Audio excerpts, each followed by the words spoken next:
Yan yana gelin.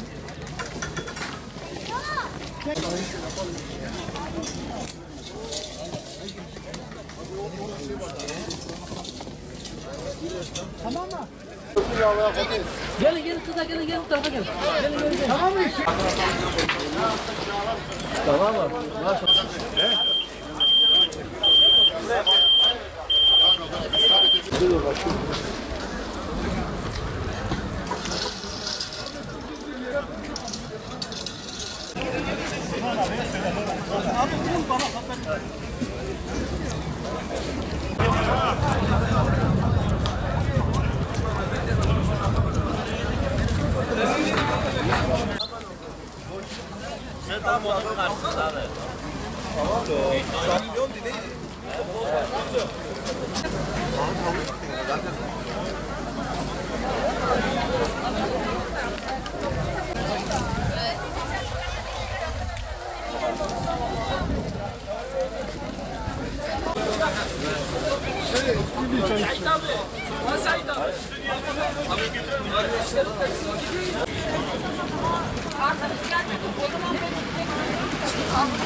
Taraftan geçin, öbür taraftan dönüyorsunuz.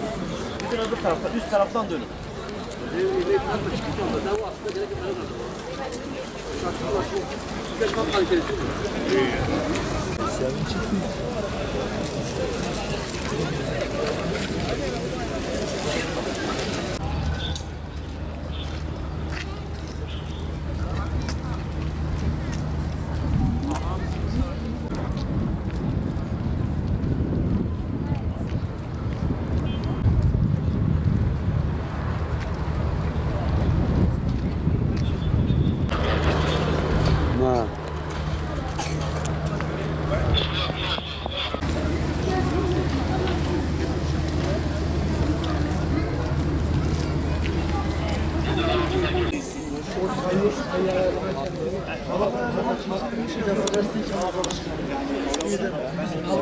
En az